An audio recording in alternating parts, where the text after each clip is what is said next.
Hello, I'm Dr. Steve Bloomerth, and you're watching Democracy in Action.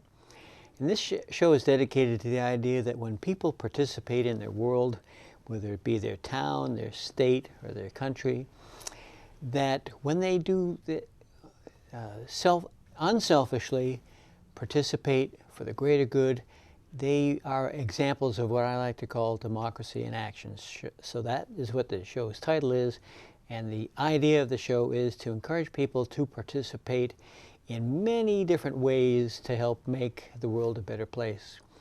And so I have two guests with me today from the Daughters of the American Revolution.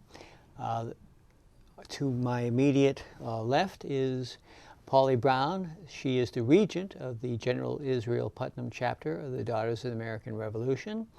And to my far left is Libby Potter, docent and member of the General Israel Putnam chapter of the Daughters of the American Revolution. So I'm going to start with Polly and just ask you, how did you get interested and how did you get started in your work with the Daughters of the American Revolution? Well, Steve, when I retired, I wanted to kind of give back to the community and get involved in some activities, and that my mother had always been very dedicated and done a great deal of volunteer work. So one of the organizations that she had been very fond of and thought highly of was the DAR. So I joined, and 8 years later, here I am, and I'm very glad I did.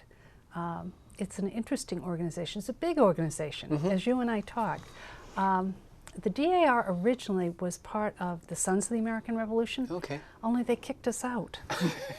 And so in 1890... Not the Sons of Liberty? No, the Sons of the American, the SAR. And so in 1890, the ladies formed an organization, the Daughters of the American Revolution. And it has become a really amazing organization.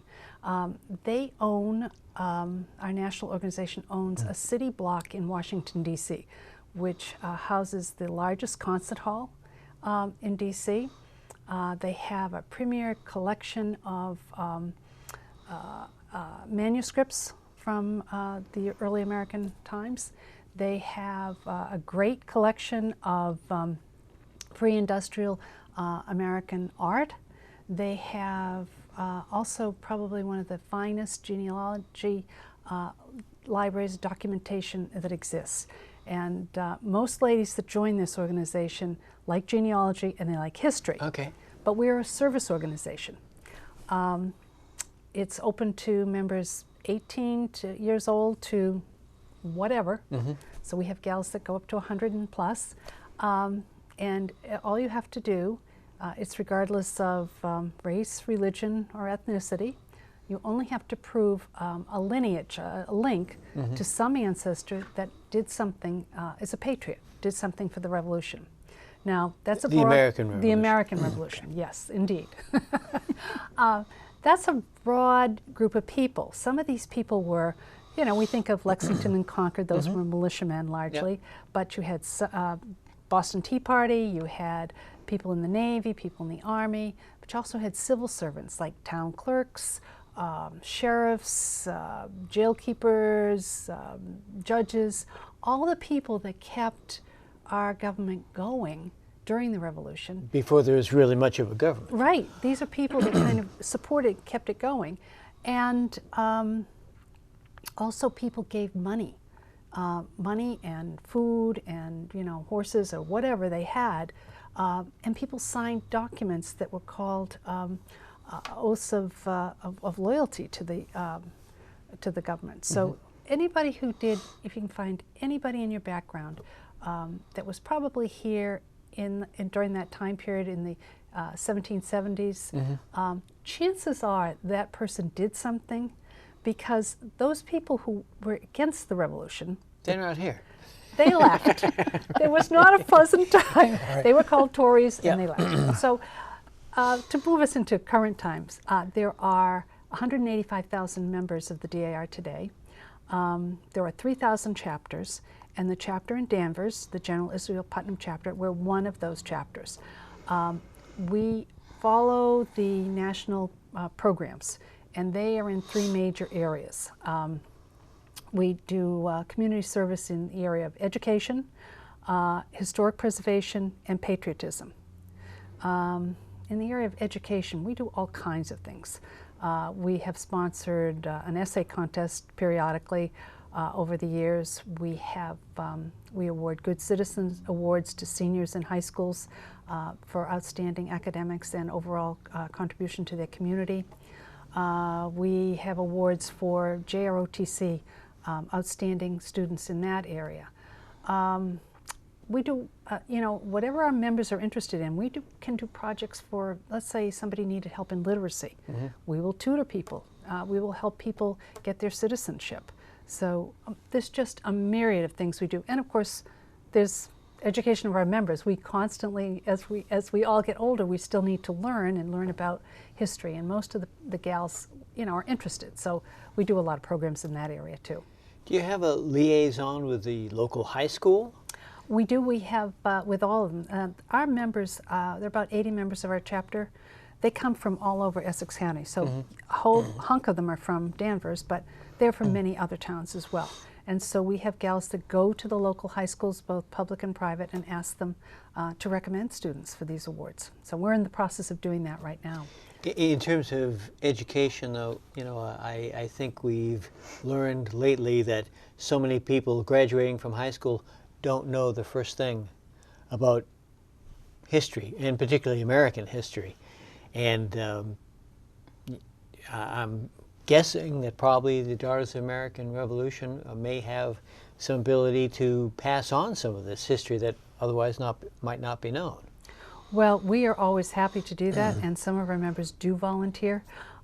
It's hard in the school systems today. We probably did it more in the past than we can do it now, because they have such rigid structures that they have to follow in only limited time. So we're here, and we're happy to volunteer whenever we can. So it would have to be a student seeking you out. Or, a school saying to us, hey, would you come in and do a program on something? We would do something like that. And then, we do, in Danvers, of course, everybody knows about our historic preservation, or I think everybody knows. Libby would question my view, but most people know about the Holton House. And I brought And the Rebecca Nurse House, is that part of That your... is not part of us. That is a Okay. different organization. Okay. We own the Holton House. And if the fellows could put up the picture of that, just Okay. in case people don't know. All right. That's the Holton House as it exists today. And it is Looks great with no cars going by. Isn't that wonderful? I don't know how we did that.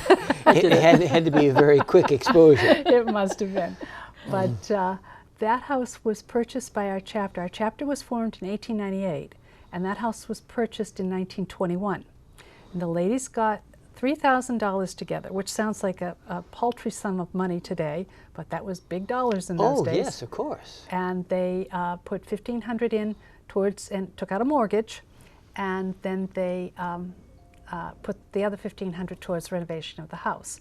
And ever since, we have been renovating that house. And I think I brought a picture of the ladies painting the house, Yes. which you can see it was kind of a wreck when we bought it. Yes. As a matter of fact, it was going to be demolished. Oh. And so we are very fortunate that we were able to save it. And it is one of our major projects in terms of historic renovation. We are open for tours of that house periodically. We participate in 17th Century Saturdays, which is the first Saturday of the month. I think it's, May through October, Libby? I think that's correct? May through October, I believe. Yeah, we have one more of those coming up. And we open it for Trails and Sales. What is Trails and Sales? Trails and Sales is an event that's going on. It went on last weekend and it will be again this weekend. We are not open this weekend. We were open last weekend. But it's sponsored by Essex Heritage. And it is a wonderful event for people to, take advantage of looking at all kinds of, whether it be a park or museums or, there are just a myriad of places. And if you go onto their website, you can see all the places that are open. But it's a great program, and we participate in that. And then we do by appointment. Let's say, you had somebody coming to visit, and gee, you'd like to take them over to see that. Mm-hmm. Send us a letter to 171 Holton Street, and with your contact information, and we'll get back to you and set up a private tour. So we're happy to do that. Libby does a lot of the tours for our guests, and she has a bunch of ladies that help with that as well. And then probably the biggest thing that we're known for is our patriotism. And if you're in Danvers and you go to the Memorial Day Parade, you have probably seen us. We always have probably 4 or 5 ladies that march in that parade, and we do it in other parades as well. But we're kind of always trying to remind people of our holidays, our patriotic holidays. For example, last Sunday was Constitution Day, the 230th celebration of our signing of our Constitution. And Libby went down and asked one of the churches to ring the bells for us, which they were nice enough to do. So, you know, we are always trying to remind people of our heritage. We also, in that area, do a lot with veterans. And we are working with an alliance with Peter Morandi. Peter is the Director of Public Health and Veterans Affairs in Danvers. Okay. Trying to come up with some ways in which we can help assist. We are not a huge force of women. Out of the 80 ladies, there's probably 40 of us who are physically able to be active. You know, it's a hard reality. Some of our members are in their 90s, and so, you know, we're not a huge group of people, but so you don't have to have fought in the Revolutionary no, War. no, you don't. Almost. But I got to tell you, there were days. Okay. But we also we do like clothing drives for veterans, and we cosmetic drives. We give those to the VA hospital in Bedford for both men and women. We make cards for them because some of the veterans that have come home and are sick, there's nobody left for them, you know, so, you know, try to cheer them up a little bit here and there. But Peter has some other ideas of programs that we can work with him on, and we're looking forward to it. And we put flags up in cemeteries. We take them down. We have gals that go in and serve dinners at, you know, the homeless shelters at least once, twice a month. We do all kinds of things in that area. We basically do whatever our membership is interested in doing in those 3 volunteer areas. And I asked Libby to join me today because our members work in groups. Sometimes it's 4 or 5 gals doing it, but sometimes they take things on their own. And Libby did that this year and did quite a remarkable thing when it came to a Revolutionary War veteran. And I think the station has talked about this before, but I thought it would be nice to ask Libby to share that a little bit.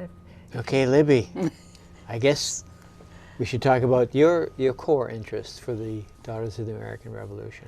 Well, maybe you can start off with, as Polly did, tell me how you got interested and first started to participate. Well, my mother was a member, and my grandmother was involved also, her mother, and Mom had wanted me to jump in early on, even in the 1960s, and I just had, of course, school at that point and later on, just had too many other commitments on my plate, and I really didn't seem interested. But in her later years, we tried to keep Mom interested in her general activities. So I started driving her when she couldn't drive to the meetings anymore. I would drive her to the board meetings or to the regular meetings. And after a while, I said, I'm in every single meeting. I might as well join. It was like they'd get more dues that way, right? They get more dues that way, yeah. And I was beginning to get a drift of what they do and whatever. But my main thing was getting my mother to and from the meetings, and making sure she had connections with her friends and the women she'd known for so long. And so I did join, and that kind of coincided with Mom not being able to go as often. But anyway, How long ago was that, would you say? Oh, when did I join? 2013? I don't remember. 3-4 years, I think I've been involved. At least that long. Yeah, about that long. And then Mom got to the point where there were certain commitments she had made to the group that she could no longer do.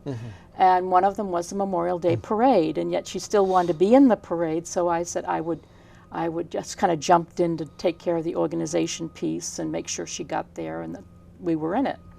And then she told me that she used to speak at the exercises afterwards. So I approached Bruce Eaton and Peter Morandi, and they said, okay. And we had they told me, 3 minutes was my time frame. And I spoke with Richard Trask, who's a wealth of knowledge, as we all know, Yes. about our history. And so every Memorial Day, for 3 years, each year, I speak about a Danvers resident or residents or part of the militia that fought in the Revolutionary War. And I give a 3-minute to 3.5-minute synopsis of what they did. And I learn a lot.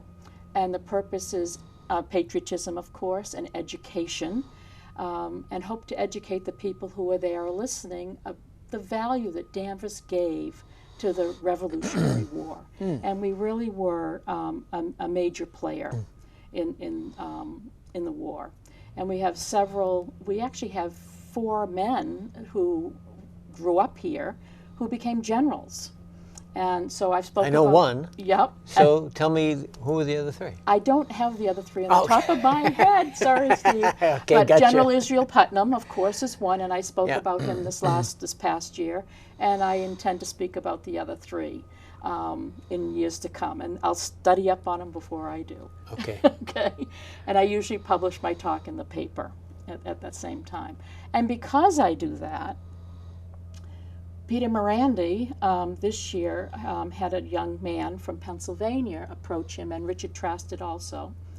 He had been studying his genealogy, and it brought him back to Danvers to his 5th great-grandfather, Jonathan Waitt, who was a soldier, and this gentleman, Brian Atwood from Pennsylvania, had traced him back here, and he wanted to recognize his 5th great-grandfather nicely for being a patriot.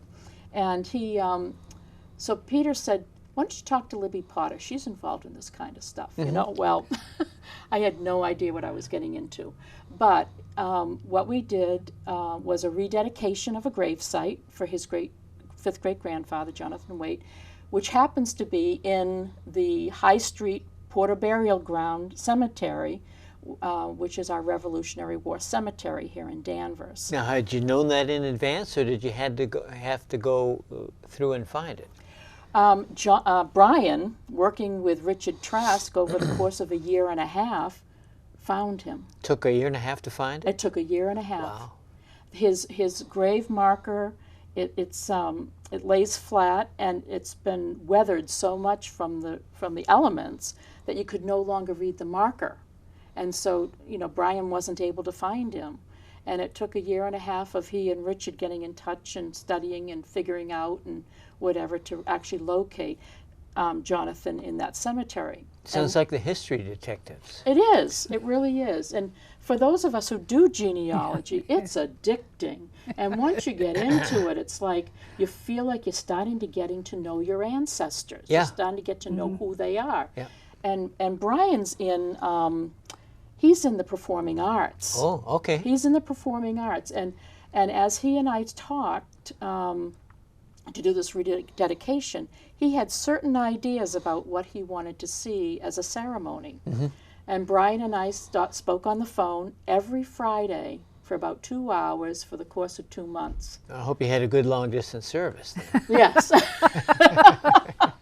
And we just bounced ideas off each other. And of course, I was here in Danvers, and he was in Pennsylvania, and he knew the genealogy and the history of his family. And I knew people in Danvers. And with the help of Peter Morandi and Dick Moody of the Danvers Veterans Council. I know Dick. You know Dick. And Ray Jalbert of the, let's see if I can get this right, Marine Corps League, Essex County Detachment number 127. And from the Danvers Alarm List, I spoke with both Henry Rutkowski and Bill Clemens. And with their help and others, we were able to put together a full military burial and rededication for Jonathan Waitt. And when Jonathan died, he was penniless. He was penniless. Did he die during the war or subsequent? After the war. After the war. Yeah, I don't remember the exact date. It was in the early 1800s. Okay. I don't remember the exact date. So he came through the war, 2 years of service, and then came back to live here. And he was wounded during the war. And when someone's wounded during the war back then, that really limits what they can do for income. Right. He had a wife and I think at least two children. And he also, Brian also learned that his wife and two children were also buried with him at that cemetery site. So how did they ever find out if the stone is flat on the ground and it's weathered away? How did they determine that? Well, how did they make that distinction? I think Richard had records in the archival center, and we all know that he has wonderful records there. And I think, if I remember correctly, and this may not be exactly true, the WPA, I don't know what that stands for, but in around 1930, there was a lot of research done and records written about the Revolutionary War ancestors. I think that's the Work Projects Administration under Roosevelt. Yes. That I think you're correct. Part of the New Deal. Yes. And I think Richard found the information in those records. I think that's where he found it. But it took a lot of searching and trying to figure it out. And the other problem they had is there were two Jonathan Waitts in Danvers at the same time. The plot thickens. The plot thickens. But one of them eventually moved out to, I think, Ohio, so he was out of the picture. So he couldn't have been buried there since he'd moved to Ohio. Exactly. Okay. Exactly. So they found out that it was this gentleman that actually was the fifth great grandfather of Brian Atwood's. And Brian was wonderful to work with. We got pretty creative. The DAR has a ceremony all printed in the national website. And so I was able to get that. And Brian was trying to connect with the SAR, but I guess we don't have an active SAR in this area. So well, they're the ones who threw you out anyways. Yes. Why would you even want to talk to them? Oh, we're friendly. Okay. Oh, now. And I didn't know that at the time until Polly told me. Okay. So anyway, we combined the two ceremonies, and I said to Brian, whatever you want, whatever of these, just you want to mix them, or is there anything else you want to add? And so he kind of... How much time did you have for the whole ceremony? It took about 45 minutes, I think. Okay. I think it was about 45 minutes long. So you weren't constrained by that 3-minute rule? No. Oh, okay. No, not for that. All No. We did it on July 29th, and it turned out to be a beautiful day with no humidity, if you can imagine. Yeah, that's good. We had a long stretch of humidity. And I wrote everything up, and I had it in a notebook, and we just went right through everything we had worked on. Anthony O'Donnell gave us a veteran's flag that could be presented to the family, and Currens came over with a memorial wreath for us, and we just had a lot of support. There's a group called Bugles Across America who sent us someone to play taps. Oh, very touching. Very moving. And with our Danvers Alarm List group, they just brought in that era. Yeah. Which was perfect. Now, absolutely perfect. Did you say you had some pictures, because we're almost out of time? Did you have some visuals that you wanted to Actually, there were three pictures go through? that we brought. There were 3 pictures that we brought. And this particular picture is Brian Atwood's 2 children. I can't remember. I think it's... Well, that's certainly a lot more easy to read than something laying on the ground. And this is the headstone. Very nice. And Kimball Memorial donated the headstone. Oh, that's they donated substantial. Yes. Yeah, that's a great gift. So the children lifted the a bunting that was over it to unveil it. And and the next one, I think, is of the alarm list giving us a 21-gun salute. And the last one, I think, is Kimberly Shaw, who is playing taps. Fitting that it would be a potential member of the DAR, too. She actually has family members that are part of the DAR. Excellent, and better. She was thrilled to be here. That's what you call fortuitous. Yes, yes. So anyway, it was a wonderful project to work on. It was much more work than I ever expected, but we persisted and it came together, and we've received many compliments. And I have at least 2 other DAR chapters who have attended that would like me to give them the ceremony so they can do them in their area, which I will do soon. In our last 30 seconds or so, how can people help you? How can people either join in or support your work? How can they reach you? Well, I would say, first of all, if you'd like to become a member, send us a note. We will help you. And send the note to whom, where? Send the note to the General Israel Putnam Chapter, DAR, at 171 Holton Street, Danvers, Mass. Snail mail. We'll take it. We'll take it.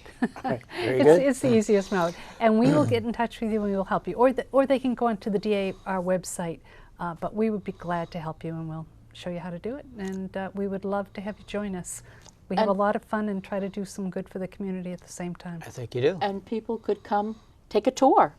Absolutely. They could make a private, set up a private and tour. the same mechanism of getting in touch with you. Yes, please. Yes. And I always ask for a donation, and which helps us to maintain the house. Everybody needs donations. We all need donations, and I give at least an hour tour if it's a private tour. And I will stay and answer whatever questions people want answered. Well, right now, we're both out of time, so thank you both for coming. Thank you for having us. So I'd just like to say that you have been watching Democracy in Action with Dr. Steve Bloomerth. And I believe that when people participate in their town, their state, their nation, give of themselves, they become examples of democracy in action. And I urge you all to participate in some way, give to a greater cause than yourself, and make the world a little bit better place. So thanks for watching. You've been watching Democracy in Action, and put yourself into action whenever you can. Thanks for watching.